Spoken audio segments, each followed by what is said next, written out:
Dans la vie, il y a des lois. Dans les lois, il y a des vices et des voies qui les lissent.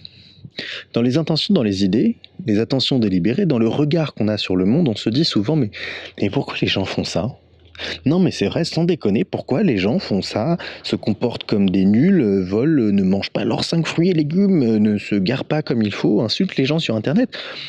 On veut pas que les gens fassent ça, mais comment on donne aux gens une meilleure motivation? Ou une meilleure punition? Parmi les premières réponses qui nous viennent, on se dit l'argent, genre retirer de l'argent pour punir les gens.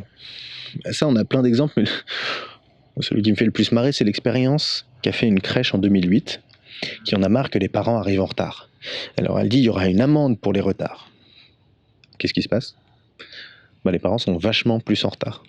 Parce que maintenant, c'est un service. Il suffit de payer, ça te donne le droit d'enfreindre la règle de venir chercher tes enfants à l'heure. Alors l'école monte l'amende. Maintenant, on punit plus les pauvres et la crèche intègre un service de garderie pour riches. Tu voulais que les gens se comportent d'une façon et tu te retrouves à devoir construire un système entier qui rend service aux gens qui font ce que tu voulais pas qu'elles fassent. On marche un peu sur la tête, non? Et quand bien même on se dirait si les gens payent, ça va, est-ce que c'est juste moralement? Pour la limite de vitesse, par exemple. Rouler trop vite, c'est dangereux pour les autres. Donc c'est toujours un truc qu'on veut interdire. Sauf que les gens qui ont les moyens se disent pas de souci, je me rachèterai des points de permis, je paierai l'amende, si c'est légal, ça va. Mais est-ce que c'est juste? Est-ce que c'est moral? Est-ce que ça nous suffit?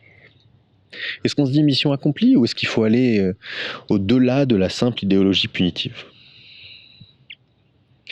Et l'inverse alors. Donnons aux gens qui se comportent bien de l'argent. Sauf que forcément, s'il s'agit de thunes, les Américains y ont déjà pensé. À Chicago, par exemple, une école a fait le test, payer des élèves qui lisent pas assez par livre lu. On se dit, bonne idée, ils vont lire plus. Sauf que les élèves, ils sont pas cons. Ils ont eu plus de livres, plus courts. Et puis en testant leur mémorisation, on s'est aperçu que, lisant pour de l'argent, ils mémorisaient moins bien les intrigues. Et le plus grave, c'est que quand on a regardé par rapport aux autres élèves des années et des années plus tard combien ils lisaient, c'est pas une grande surprise. Ayant appris à l'enfance que lire c'était pour l'argent, ils lisaient moins en moyenne. Beaucoup moins que les autres élèves de leur âge. Payer les gens pour quelque chose, ça n'est pas neutre, ni sur le moment, ni dans le temps. Et on n'obtient pas toujours le résultat voulu. Alors, généraliser.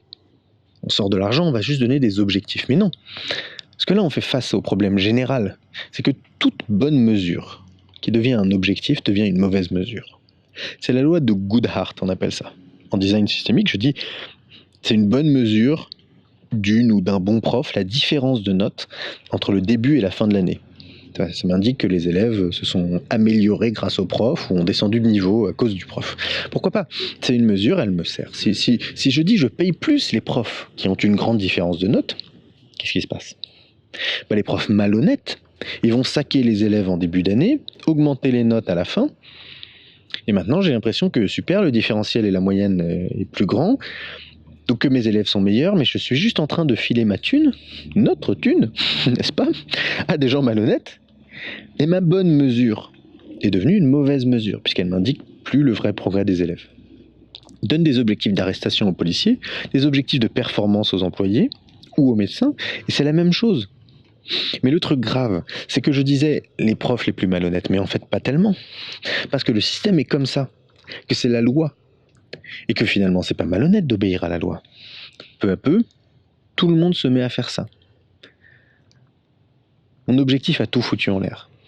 Dans presque tous les cas, intéresser ou punir avec de l'argent, de l'honneur, des objectifs, ça n'est pas l'alpha et l'oméga d'une morale nouvelle.